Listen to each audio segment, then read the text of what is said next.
Schönen guten Abend. Ich begrüße Sie alle ganz herzlich nach langer Zeit endlich wieder mal analog zu einer Eröffnung bei uns im Architekturzentrum Wien. Ich freue mich sehr, dass Sie so zahlreich gekommen sind und dass wir dann noch gemeinsam feiern können beim Sommerfest. Ich begrüße Sie zur Eröffnung der Ausstellung von Tatiana Bilbao, Estudio, eine ganz besondere Eröffnung, weil es eine wunderschöne Ausstellung ist, wie Sie gleich sehen werden. A special warm welcome to Tatiana Bilbao.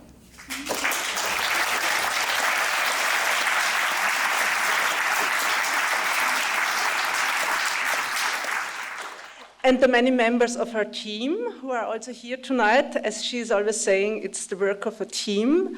And also many members of her family who are here and friends who are here. Warm welcome to all of you and to some very important client on the future of the for the future of Tatiana Bilbao Estudio. Welcome to all of you.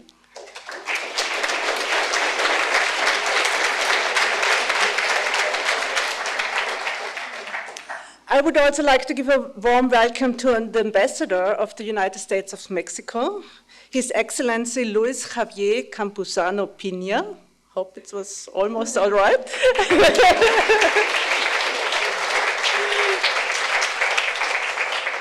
And very important to know for all of you, we have realized this exhibition in cooperation with the Louisiana Museum of Modern Art in Copenhagen. And I'm very pleased that Kjeld Kjeldsen, curator at the Louisiana for Architecture, is here tonight and will also speak to us in a minute. Welcome, Kjeld.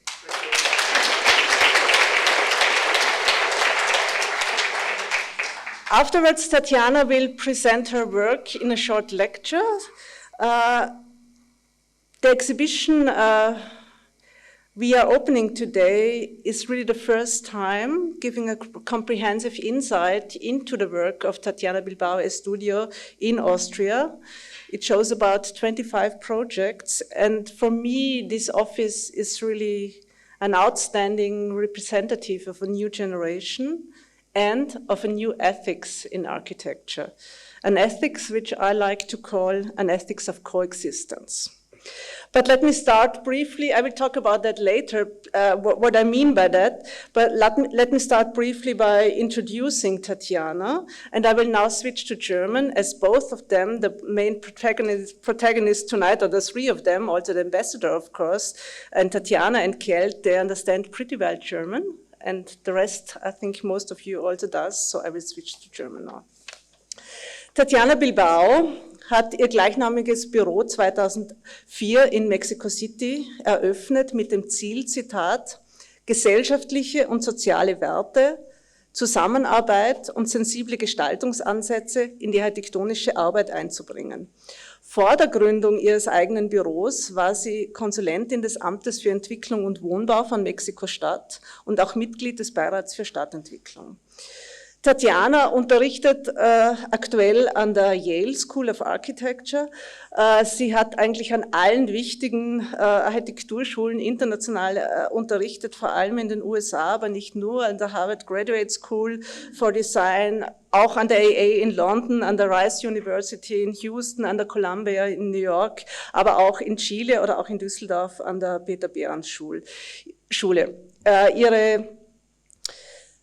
Ihre Arbeiten sind auch breit publiziert. Die meisten werden Sie ja auch von da kennen und sind umso zahlreich erschienen, und zwar nicht nur in Fachmagazinen wie Domus und so weiter, sondern auch in Medien wie der New York Times. Preise zähle ich jetzt nicht alle auf, die auch zahlreich sind. Zu den bekanntesten Arbeiten des Büros zählen der Botanische Garten in Culiacán, die Pilgerstraße und mehrere Instituts- und Forschungsgebäude, vor allem aber auch ganz viele Wohnbauten jeder Skalierung, seien es private Wohnbauten oder auch öffentliche soziale Wohnbauten, auch für eine sehr breite Range als Auftraggeberinnen. Was aber macht nun ihre Architektur so besonders? Sie ist, wie Sie gleich sehen werden, wunderschön, sie ist sehr poetisch, sie ist hochgradig kontextuell. Aber wie Sie wahrscheinlich alle wissen, das reicht uns ja noch nicht im AZW, sondern wir fragen immer danach, was kann Architektur? Was kann Architektur beitragen für ein besseres Leben, ganz pathetisch gesagt. Und da komme ich zu dieser schon anfangs zitierten Haltung, die ich als eben Haltung der Koexistenz beschreiben möchte. Bei Koexistenz, da ist einmal das Wort Existenz drin. Das ist ein Thema, über das wir in den letzten Tagen immer wieder gesprochen haben, dass unsere Gesellschaft seit Jahrzehnten viel zu viel um Produktion kreist, dass sich alles an der Produktion ausrichtet und dass auch das Wohnen eigentlich nur mehr dazu dient, uns wieder herzurichten und fit zu machen für die Produktion, fit for work. Solche Programme gibt es ja tatsächlich. Und die Frage, die wir uns wahrscheinlich auch angesichts der Pandemie immer wieder stellen, was heißt eigentlich Leben und was heißt eigentlich gutes Zusammenleben und was kann da die Architektur dazu beitragen? Und dieses Zusammenleben spielt in der Arbeit von Tatiana Bilbao Estudio auf verschiedenen Ebenen eine Rolle. Einmal geht es natürlich um das soziale und kulturelle Zusammenleben von Menschen. Wie kann man neu die Grenzen definieren, immer wieder neu definieren zwischen privat und öffentlich, zwischen privat und Gemeinschaft? Wie kann man aber auch Beziehungen zwischen dem, was wir Care-Arbeit und Erwerbsarbeit nennen, anders organisieren, anders denken und wie wird sich das räumlich ausbilden? Wie kann man überhaupt Räume viel hybrider und flexibler denken? So nicht in sozusagen Wohnschachteln, wie es auch wir in Wien immer mehr kennen, wenn ich zum Beispiel an die Smart-Wohnungen denke. Das heißt, das sind Themen, wo sie sagt, sie sind einerseits bei ihr in Mexiko vom Kontext sehr stark inspiriert, unter anderem, weil die kulturelle Vielfalt viel größer ist als zum Beispiel in Österreich, auch wenn sie bei uns zum Glück auch größer wird, aber dass sozusagen, wenn 60 Sprachen gesprochen werden und entsprechend viele kulturelle Identitäten es gibt, dann sind auch die Wohnformen und die Lebensstile ganz anders und diese standardisierten Formen funktionieren einfach nicht mehr und ich glaube, sie funktionieren für uns alle nicht mehr. Ein weiterer wichtiger Punkt von Koexistenz ist die Koexistenz von Mensch und Natur oder dieses Kontinuum von Dingen, Menschen und Natur, Pflanzen, Tiere oder was wir auch immer an belebter und unbelebter Natur uns dazu vorstellen können. Das heißt, dass es wahrlich um eine planetarische Perspektive geht und nicht mehr um eine anthropozentrische Perspektive.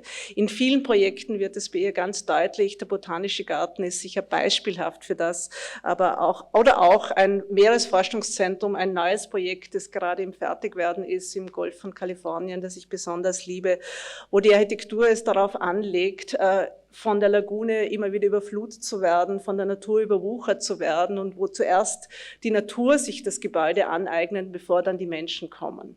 Sozusagen, und dieses Ruinenhafte, das die Natur produzieren wird, schon mitgedacht ist und mitgewollt ist. Dieses Zusammenbringen von verschiedenen Kontexten und Dingen und Natur und Menschen ist in ihrer Arbeit auf allen Ebenen wichtig und das ist wahrscheinlich auch ein Grund, wieso sie mit dem Mittel der Collage so stark arbeitet. Das werden Sie in der Ausstellung sehen. Es sind wunderschöne Collagen, die sie klassischen Architekturrepräsentationen wie Plänen oder auch Renderings heutzutage bei weitem vorzieht, weil sie sagt, dass die Fantasie viel mehr offen halten und viel besser dem Kommunizieren dienen, vor allem auch mit sogenannten Laien, aber eigentlich mit allen, auch sogar intern im Büro für die Projektentwicklung. Diese Collagen treten bei uns im Architekturzentrum in einen Dialog, auch hier wieder mit dem Ort, mit unserer Sammlung und mit der Ausstellungsgeschichte des Architekturzentrums Wiens aus den letzten 25 Jahren. Sie werden das sehen, das heißt, auch hier ist die Ausstellung wieder in einen dialogischen Kontext eingebettet. Das Zentrum der Ausstellung bildet aber eine große Landschaft aus Modellen, die tatsächlich auf einer handgezeichneten Landschaft sich erstreckt.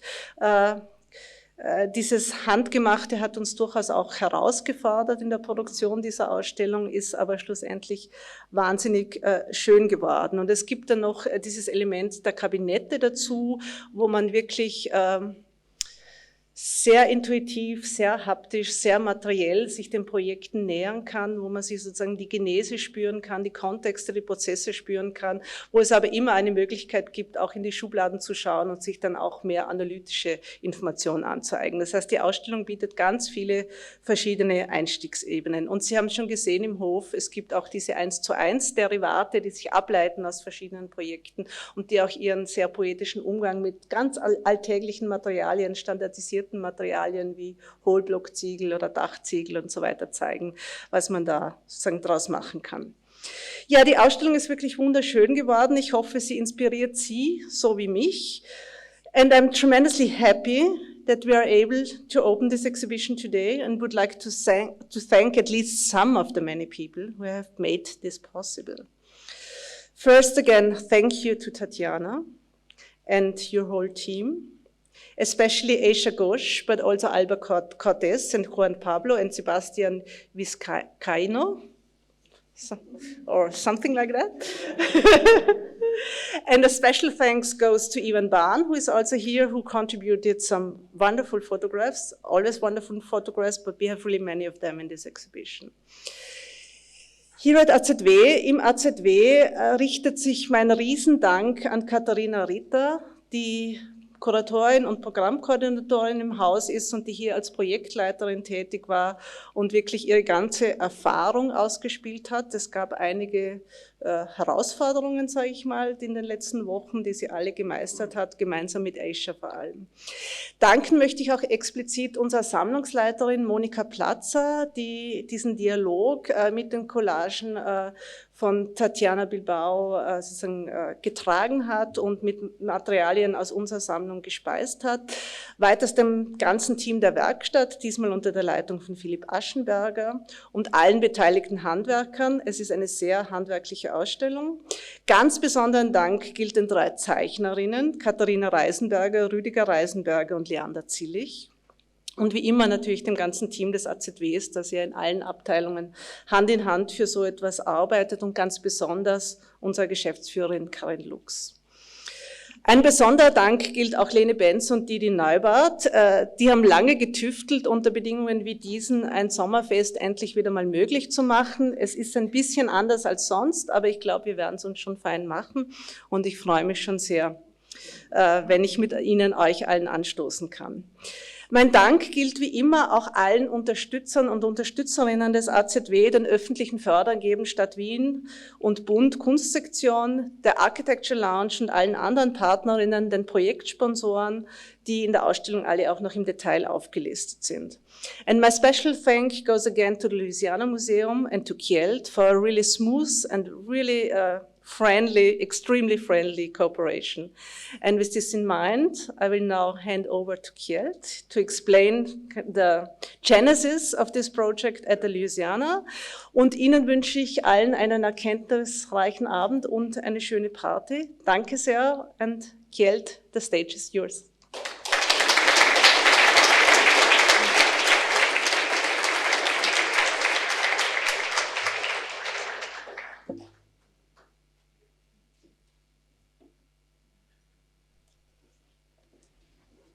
Thank you. I'm very pleased that the Tatiana Bilbao exhibition now is on show here at Architekturzentrum Wien and to be enjoyed over the coming months. And I'm happy to have been invited to say a few words today on behalf of Louisiana, a museum in Denmark. Maybe you know it, I don't know. And thank you to Angelika Fitz and Katharina Ritter and the entire Architekturzentrum team for your cooperation and great efforts to bring this exhibition to Vienna. When Louisiana mounts an architecture exhibition, it usually also involves a wish to open a window into the architect's work process. How does the architect perform? How does architecture move from concept to design to construction? And what is the cultural impact? These are the questions that most architectural studios today try to answer. And the architect's processes is the focus of Louisiana's series calling the Architect Studio, which this exhibition is part of. Architecture today is not only an aesthetic practice with a functional result. Architecture also deals with sustainability, politics, social challenges, and so on. But it's also about making a difference. And it's what this series is about, to make a difference. We have planned 6 monographic exhibitions in this series. The first was a portrait of the Chinese architects Wang Xu and Lu Wenyu and their studio called the Amateur Architecture Studio in the best meaning. And we started in 2016. We continue with the series with the title So Far, with the Elemental Group with Alexandre Aravena from Chile. And now we are here in the middle of the third exhibition. This exhibition showing Tatiana Bilbao and her studio in Mexico City. And we just finished the fourth exhibition with the Indian architect Anupama Kundu and her work with Auroville in the southeast of India. She bases her architecture on what she considers is a luxury in today's world. It's the word time. So 2 exhibitions are still waiting to be shown. I met you, Tatiana, for the first time in Chicago at the Architectural Biennale in 2015. And your motto for the Louisiana exhibition was, "Everyone has right to beauty." Your first idea for the exhibition was the theme landscape in various scales. And I have learned that the meaning of landscape is many things, a way of seeing and a way of analyzing a given place. When we at Louisiana make architectural exhibition, we often build one-to-one pieces. And from the beginning, we worked with material shipped from Mexico to build a kind of 3D collages. And I have seen some of the collages as a part of them here outside the building.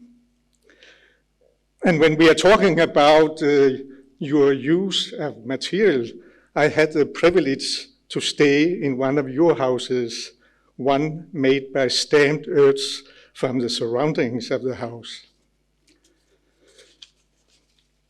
A couple of important elements have survived the Louisiana exhibition.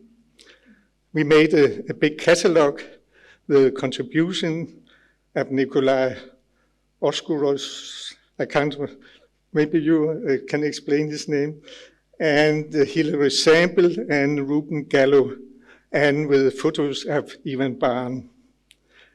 And we filmed the conversation between yourself and Jacques Herzog in Basel, and we made it available together with the Louisiana channel. So thank you, Tatiana, and your team, and the entire architecture team here at the museum, and congratulations with the beautiful result. Thank you.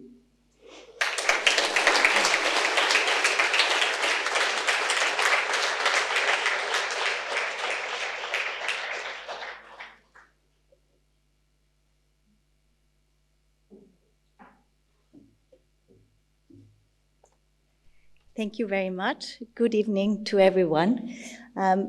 First of all, I would like to continue with the thanks. I know for the public might not be so amusing, but I think it's important to give presence to everybody that has made this possible. I first like to thank you very much, Angelica Witz, for this opportunity of showing our work here, and definitely and very importantly to Kjeld Kilsund, who was the initiator of this project, which has really transformed our future probably. I really like to thank as well the Louisiana Art Museum, who gave us the opportunity to the beginning of the exposure of our work in a very important way, not only for you to see and a lot of other people, but also for us. It was really important as a moment in our career. But most importantly, I would say that you can imagine, as Angelica was saying, that this is not a work of one person. This is a work of many. And most importantly, of 60 people that I cannot name all of them, because for sure I would also leave some out, that are working every day to make a team, to make a possibility, and to make this office existing. Some of them, which are really important, are here, and I'm very glad to do that, to have them. It's Juan Pablo Benyure, who's the head of the office and a partner. He's here. A big thank you. Aisha. Alba Cortez, who is the head of research and also a partner in the office. Alba is also here. I'm very glad she's able to be here. Aisha Ghosh, who was the director of this project and many much others, but very profound thanks. Aisha, thank you. Where are you? Aisha. And Sebastián Vizcaíno, who also was helping very much alongside Aisha, who's also here. Those who are not here, very importantly, I would like to thank my sister, Katia Bilbao. She's my partner since the beginning of this adventure, and she definitely would, without her, this cannot be possible. My partner of life, Sandro, is here as well, and who we make a team to also have this effort. Thank you, Sandro. And my wonderful mom, and also a big thanks to the sky, to my dad, who unfortunately cannot be here with us. I have a really true thanks and feeling of gratefulness to all the people that have supported our work. And this is also a lot of people, but some very important people are here. Vanessa Fernandez is one of them, and she's also here. I would really, truly like to mention her. Thank you, because she's one of the reasons that I'm so close to now this area of the world. Thank you, Vanessa, for being here. Thank you so much, Pater Kilian, for existing, for bringing me to your community, Father Abbot, former Abbot Gregor, Father Leo, to be here. It's an honor for me to share this ride with you as well. I wanted to speak a little bit more broadly on our work. As I said, the Louisiana exhibition has been really a moment where we have understood a lot of things of our work.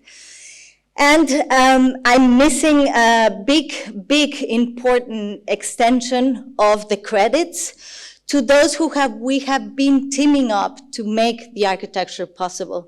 It's not only people like Vanessa, it's not only people that are really doing it and translating it as Alba, Juan Pablo, Aisha, Sebastián, but it's also people that are working with us, getting big input, pulling us and making us work in different contexts, such as Simon Hartmann, who's also here, from HHF, and Iwan Ban, who in a very important way have contributed to our work in many ways. There's also a network of architects that I cannot name, philosophers, ecologists, sociologists, that have been part of every project, because I believe architecture cannot be conceived by one single mind. Actually, I think in history it has never been like that, but it's very barely recognized that it's a work of all of us. I think architecture is definitely the production of space that humans need to exist, and the least important people on that story of the production of space is us, the architects. I believe that we, as architects, as I have learned through the years, would need to understand how to immerse ourselves as part of that production of space, to be able to enable and extend probably and support some conversations for those spaces to exist. The other big belief, and something that we try to show in this exhibition, is the notion of the understanding that architecture needs really a lot of voices to come together to be produced.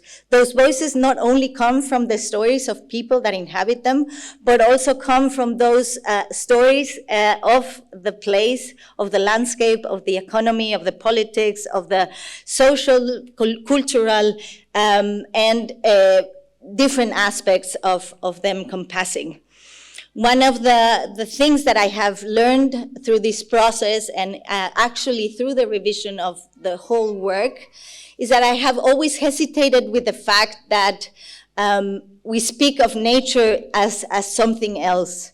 I always speak about humans, about the body inhabiting a space, and I have understood always that we are nature, that we are nature, and not nature is something else that we need to protect or dominate or change or interact. We need to believe ourselves as part of it in order to advance, I think, as society.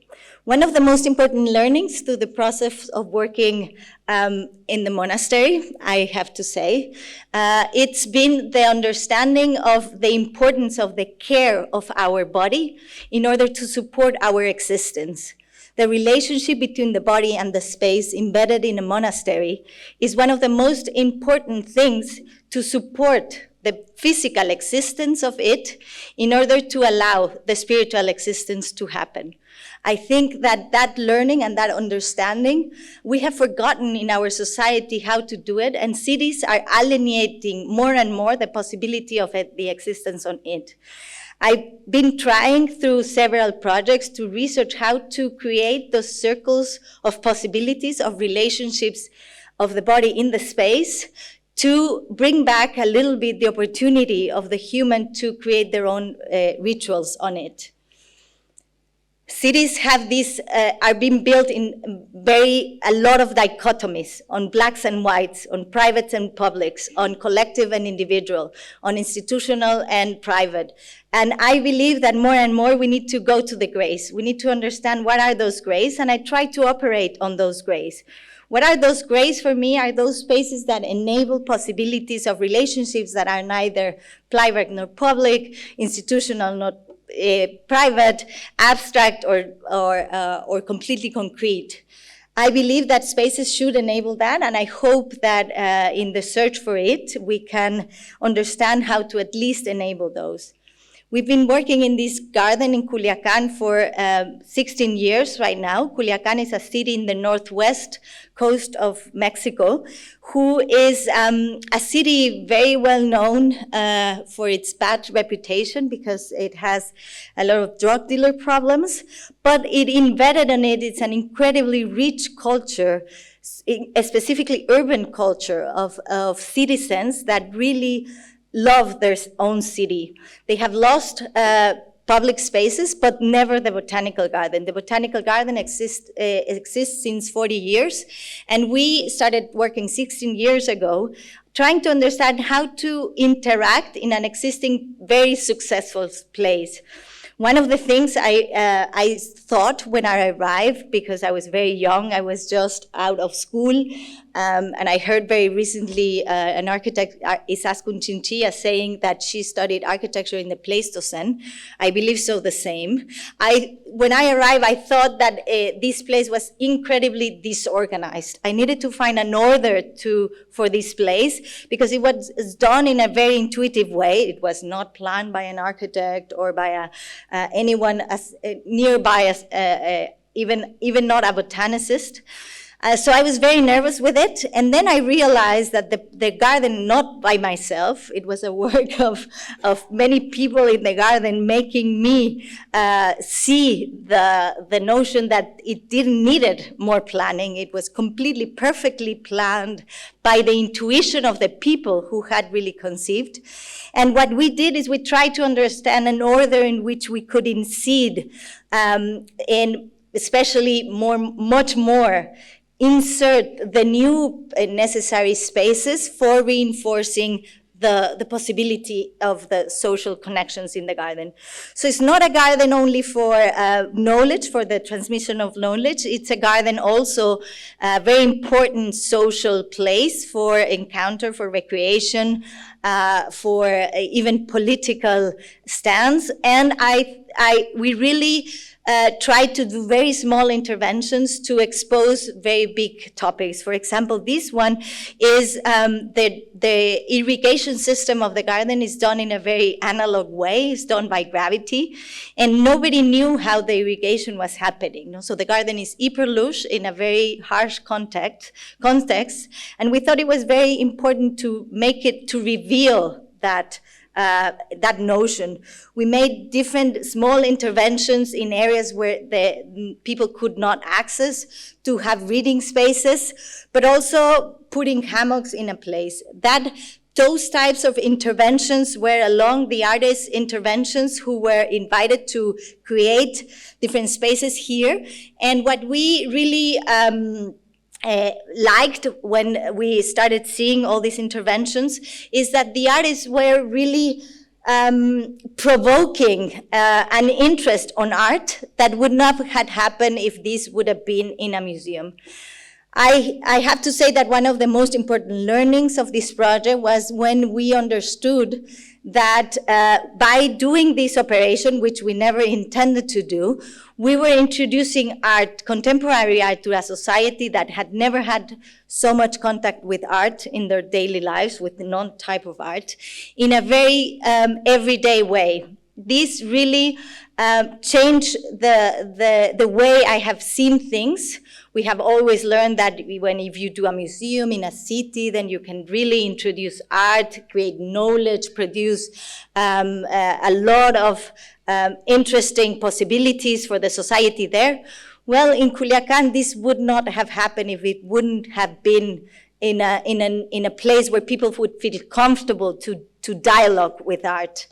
We tried to do in the architecture something that was at the time very challenging for the site, because, for example, they wanted an enclosed auditorium to give small lectures, but also to be used every day for a small guided tour, audio tour that would have an introduction, a video introduction in a space. We decided not to do an enclosed room with air conditioning. The temperature here in summer is averaging 42 degrees.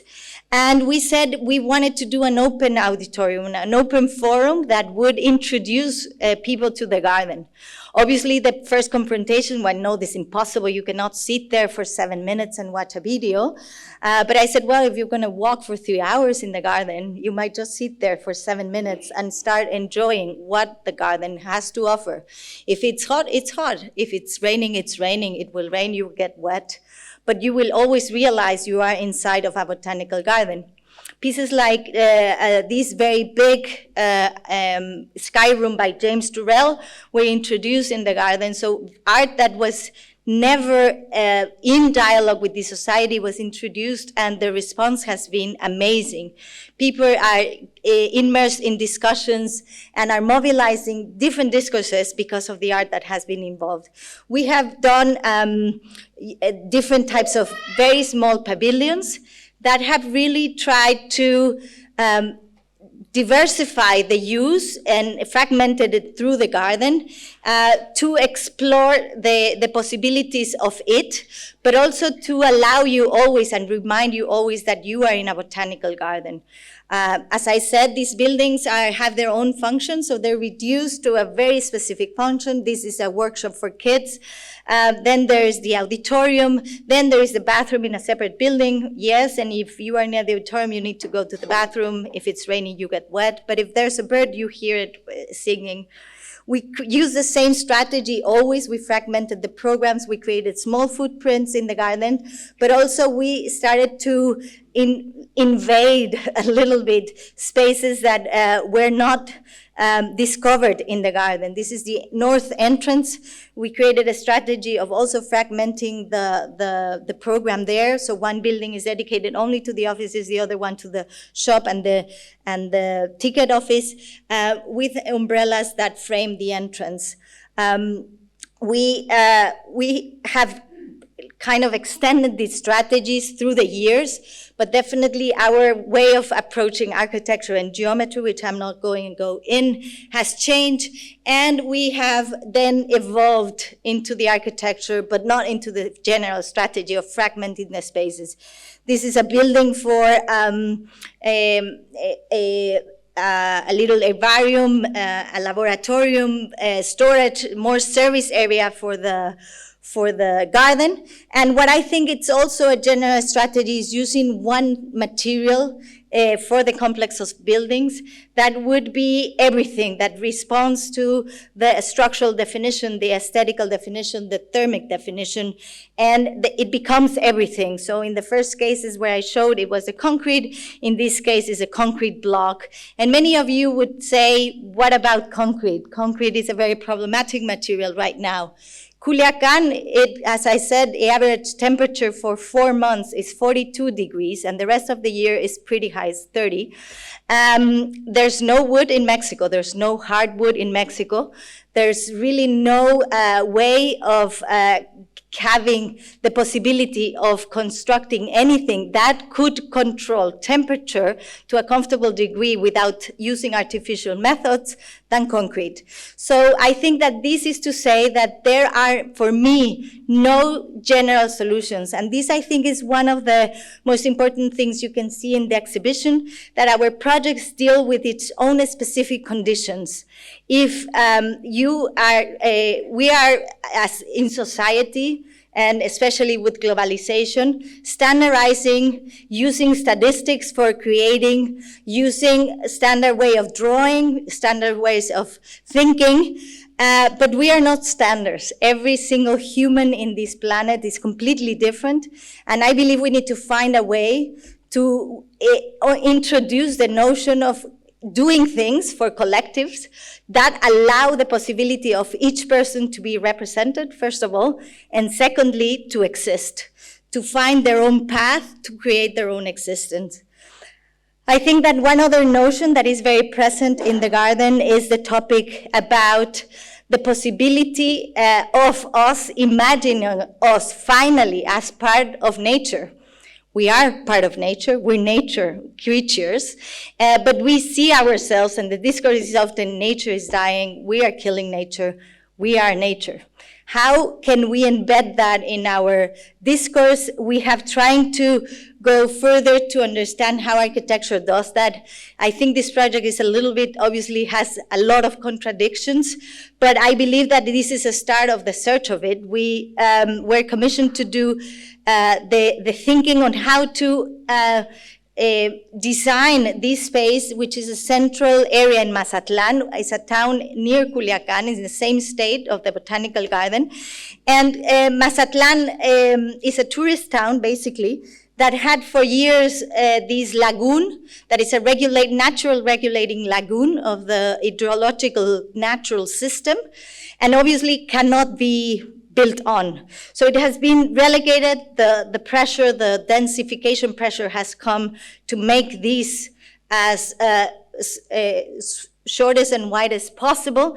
And what we were commissioned to do was to think how to integrate this as part of the city.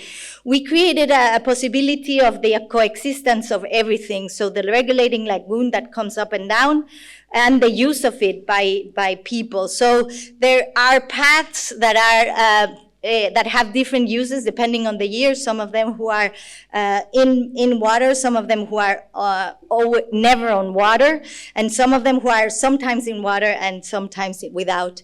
While this park was being built, and we created many spaces for it to be part of, integrated in the society, we knew that there was an aquarium and a museum coming. There were 2 projects already commissioned. We didn't have to do anything with it. We were dealing with the park. And all of a sudden the client said, you know, Tatiana, the aquarium doesn't look quite like an aquarium. Could you do an aquarium that looks like an aquarium? And for me at the beginning, that notion, first of all, of the aquarium was very problematic. And second of all, I think that the aquarium doesn't look like anything. I don't know how an aquarium looks like. I think that one of the very important drawings that I always refer to is this mural by Diego Rivera called The Man Controller of the Universe, which for me exactly describes what the aquarium is. Aquarium is a place where humans think they can extract nature from its place and put it somewhere for display, for the display and amusement of ourselves. We started questioning then this fact, and we started thinking, okay, there's a problem of really not being able to relate to it because we're not able to see it. We're not clearly able to see it. But then we started questioning, is the aquarium the correct place to see nature or to really see nature as a display? We wanted to think, what is a place where it's really nature? And it's just telling us that we are part of the nature, but also that nature is what is on top of everything. So we decided that nature would inhabit a generic space, a space that was formally designed, that in 2100 was covered with water. Then, as it's cyclical, water receded and life was able to exist there. Then humans came and we were able to open paths to discover what nature has taken over in this place.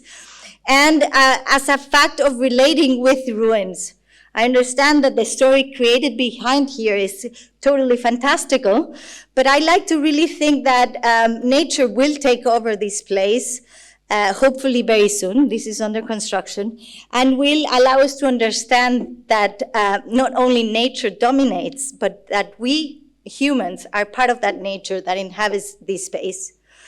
This aquarium, which is much more than an aquarium, is a research center.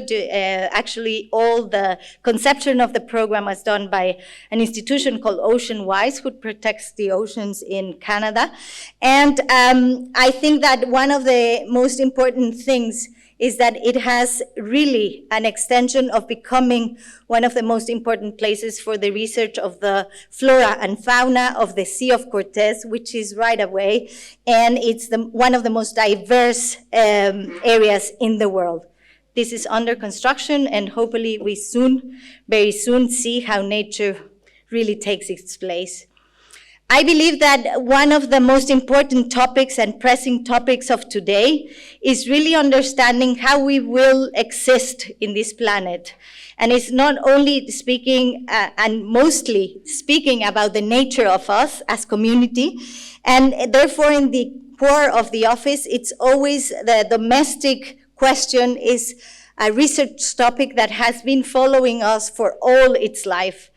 I'm very grateful that right now we're working with the ultimate domestic space, which is the monastery, because it has shown us how the possibility of scaling the necessities and ritualizing those everyday activities allow us to live in a community that could become much more sustainable on the ways that we live now, dichotomized in public and private. We have been doing research on many types of different forms of dwelling and inhabiting the planet, and opening channels for people who have different possibilities of access of it. We have been working with communities as far as San Francisco in a place where a substation, an electrical plant existed, and how to integrate the community that fought for many years to erase that power plant, to transform this neighborhood into a place, into a habitat. We created different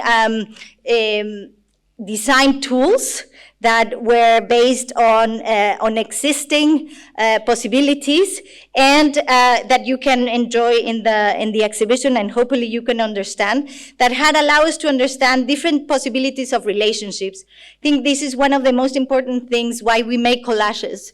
Collages for me are not only a nice way of showing projects, although it is, obviously. But I think one of the most important things is that for me have become a very important tool of communication.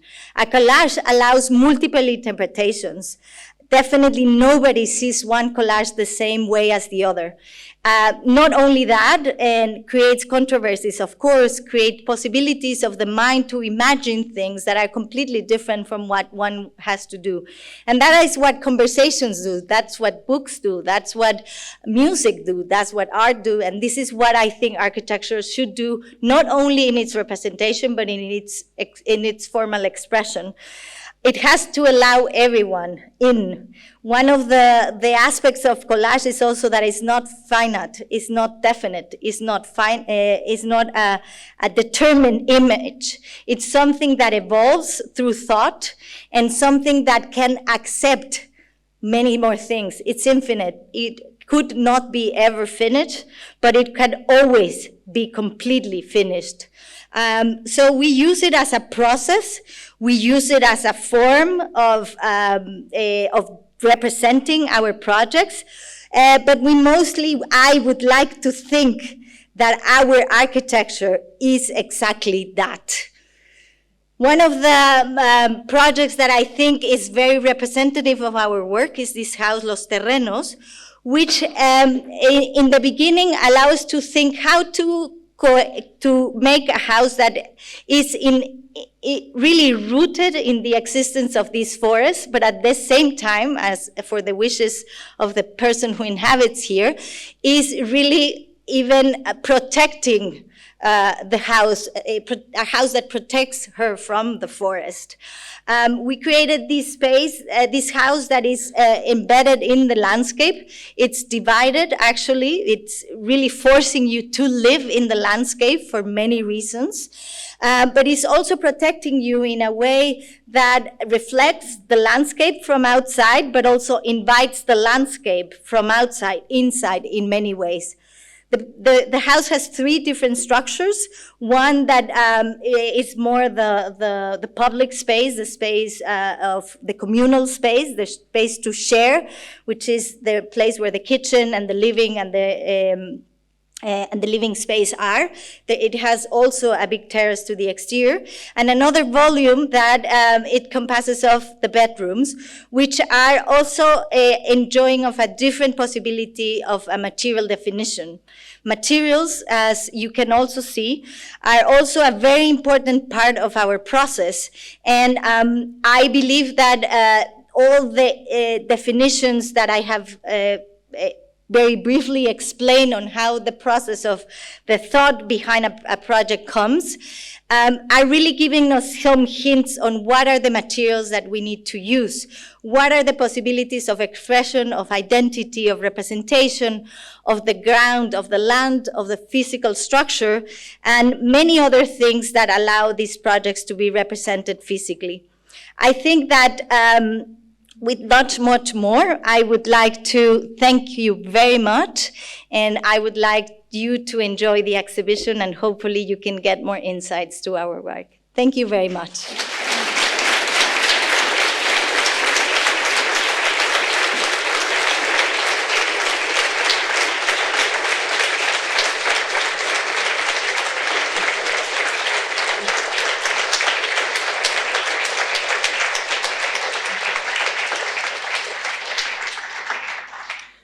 Thank you so much, Tatiana, for this wonderful lecture and these insights.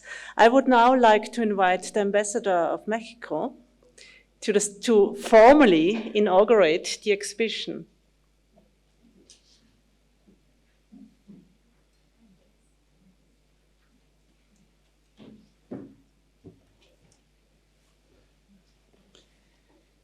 Thank you very much. I'll be very brief, although I'll speak both in Spanish and in German, if you allow me, in order to try to address everybody. Sehr geehrte Damen und Herren, es ist mir eine große Freude, Direktorin Angelika Fitz zu begrüßen und dem Architekturzentrum Wien für die Einladung zur Eröffnung der Ausstellung der Architektin Tatiana Bilbao zu danken. Die Architektin Tatiana Bilbao braucht keine Einführung, sie hat es schon gemacht, aber trotzdem ist eine große Botschafterin der mexikanischen Architektur und leitet ein Studio in Mexiko, das nicht nur der Bau von Gebäuden und Häusern plant, sondern auch Parks und Umgebungen. die den Ausdruck gewagter und innovativer Formen ermöglichen, die sich in die Umgebung integrieren und mit ihr im Dialog treten, ohne den Charakter und die Stärke des Projekts zu vernachlässigen, was sich harmonischen und funktionalen Silhouetten widerspiegelt. Es ist erwähnenswert, dass die Architektin Bilbao als Pionierin für ihre besondere Art, Ideen zu entwickeln und sie auszudrücken, hervorgetan hat, ihm die sie überzeugenden architektonische Formen geschaffen hat, die die Kraft haben, das Leben anderer zu beeinflussen. Ich wünsche Ihnen gute Unterhaltung bei dieser Ausstellung und bekräftige meinen Dank an das Architekturzentrum und seine gesamten Mitarbeiter. Guten Abend. Muy estimadas damas y caballeros, me da mucho gusto saludar a la directora Angélica Fritz y agradecer la invitación que me ha hecho el Architekturzentrum de Viena para la inauguración de la exposición de la arquitecta Tatiana Bilbao. La arquitecta Tatiana Bilbao es una gran embajadora de la arquitectura mexicana y encabeza en México un estudio en el que no solo se plantea la construcción de edificios y casas, sino también parques y ambientes donde se permite la expresión de formas más atrevidas e innovadoras, integrándose y dialogando con el entorno, sin dejar de lado que el carácter y la fuerza del proyecto quede plasmado en siluetas armónicas y funcionales. Cabe destacar que la arquitecta Bilbao se ha destacado como pionera por su peculiar forma de concebir sus ideas y su forma de plasmarlas, logrando impresionantes y propositivas formas arquitectónicas que tienen la fuerza de impactar en la vida de los demás. Espero que disfruten mucho esta exposición y reitero mi agradecimiento a la Architekturzentrum y a todo su equipo de colaboradores. Muy buenas noches.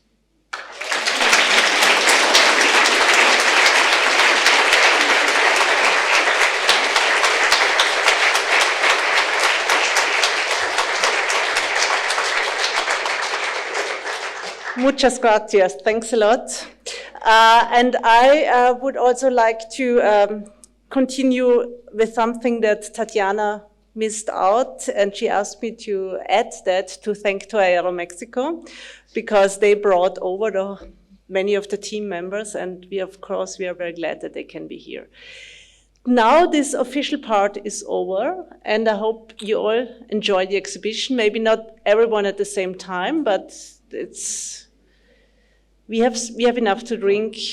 We have the summer party, so just drink before, drink after, drink in between, whatever you want. Enjoy, have fun.